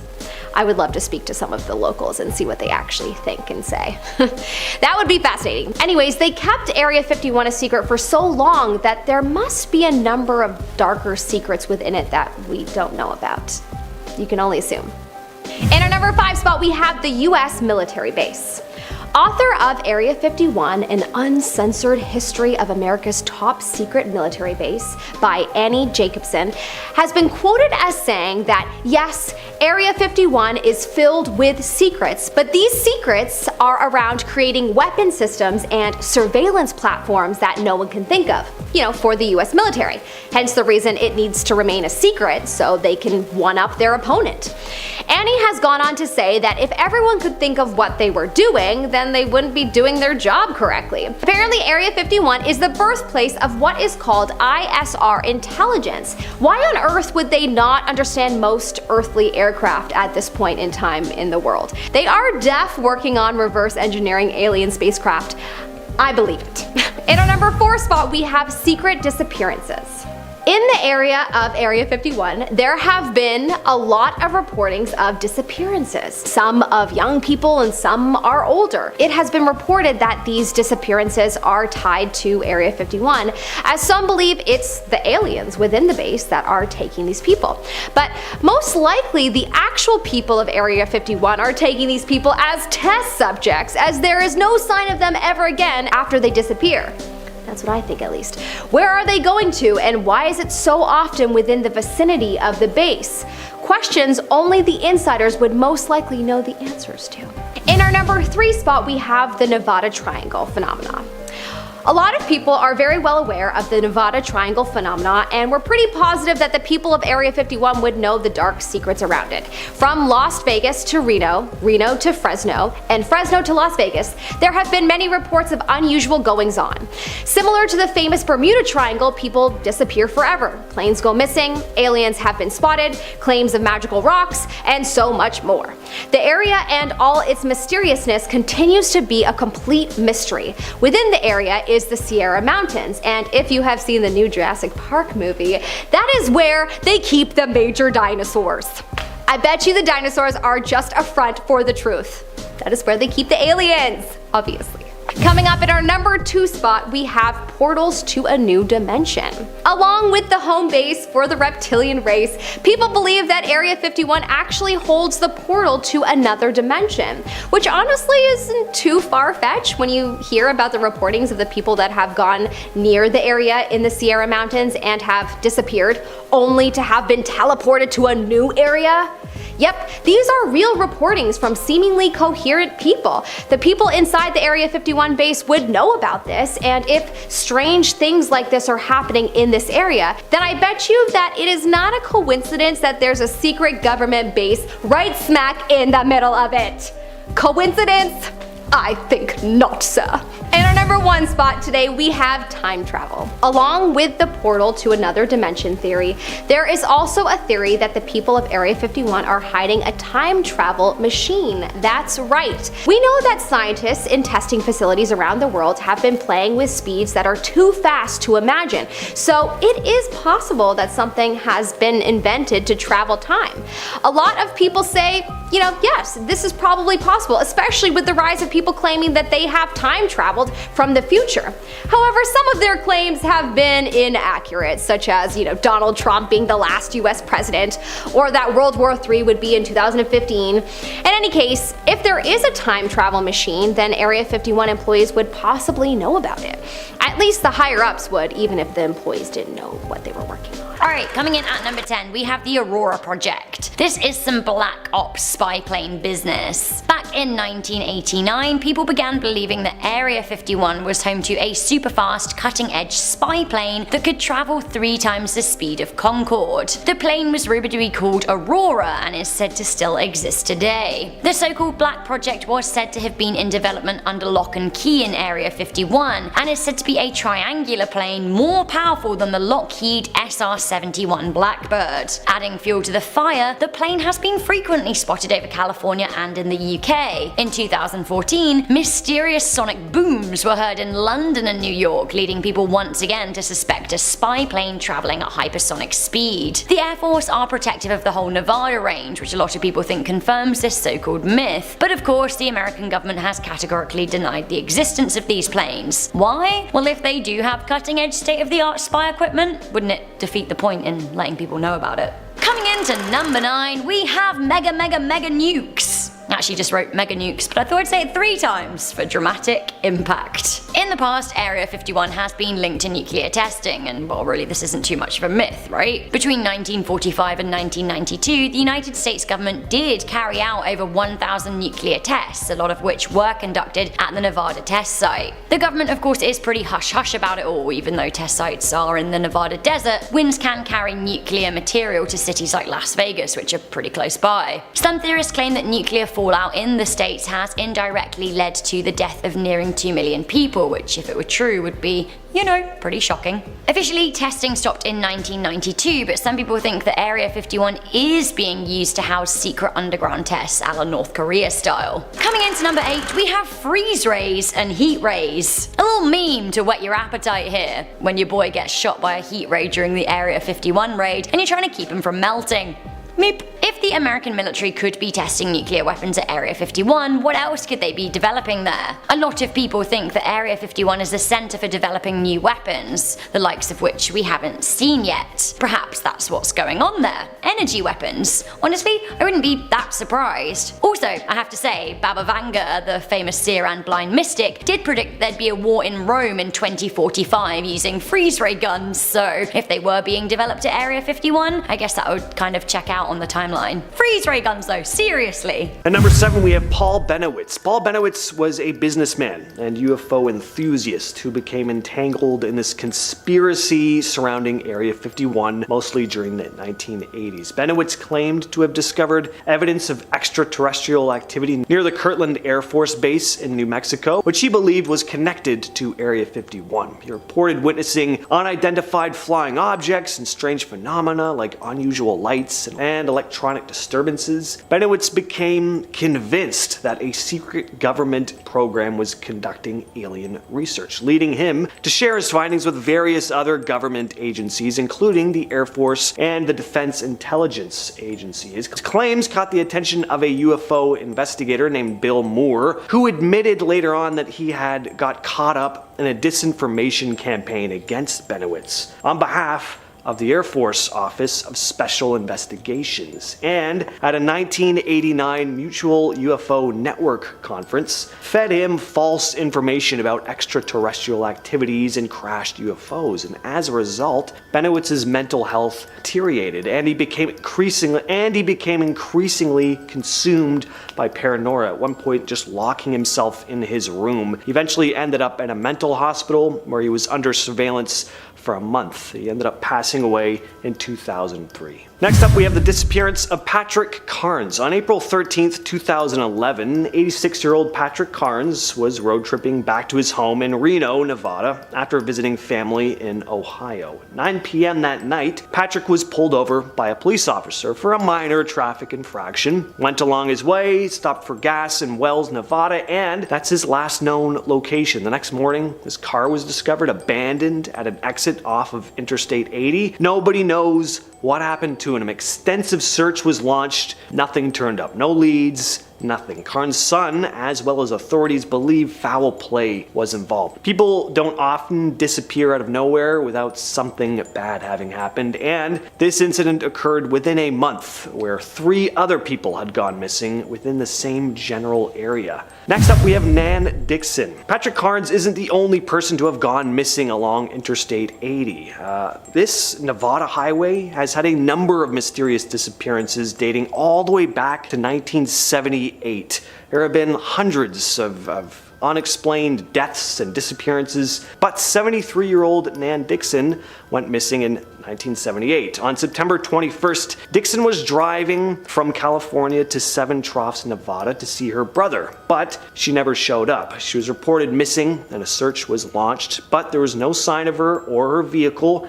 In 1982, her vehicle was discovered in a ravine under the main road of the Seven Troughs turnoff off that highway. The strange part is that this area had previously been searched. Unfortunately, though, there was no other leads as to where she could have been. And so, continuing the strange disappearances along the I-80, though, we have Judith Cassida, who went missing in 2006. Cassida, who was 62 at the time, left her home in Reno on February 14th of that year. The last known sighting of her was at a McDonald's in Lovelock, Nevada. After that, she was never seen or heard from again. Only her vehicle was discovered 3 weeks later on the Pumpernickel Valley exit of Interstate 80. The disappearance of Stephen Kocher. In December of 2009, Stephen Kocher, a 30-year-old man from St. George, Utah, embarked on a journey that would ultimately lead to his disappearance. Kocher seemingly vanished without a trace. On December 13th, he was last seen in Henderson, Nevada, where he was spotted on surveillance footage near the Sun City Anthem community. He'd parked his car in a cul-de-sac and made his way in the opposite direction back down the road. He had like a portfolio with him. He was dressed in a white t-shirt. That's really all anyone could see on the footage. Following this sighting, all traces of him disappeared. Only his car was found. Law enforcement agencies launched extensive searches, conducting interviews, scouring the desert landscape, and pursuing leads in hopes of uncovering clues. But despite their efforts, no concrete evidence emerged. His disappearance perplexed both his loved ones and the investigators assigned to the case, and the lack of information surrounding this vanishing has given rise to, of course, numerous theories and speculation. Some think that maybe he experienced a mental health crisis or decided to intentionally go off and start a new life somewhere, while others think it could have been foul play. And at number 2, we have Bob Lazar. Bob Lazar is a rather controversial figure known for his claims about Area 51. In the late 1980s, Lazar came forward with sensational assertions that he had worked in this reverse engineering program with extraterrestrial technology at a site within Area 51 called S4. According to Lazar, he had been recruited to work on advanced propulsion systems of 9 alien spacecrafts held by the US government within aircraft hangars built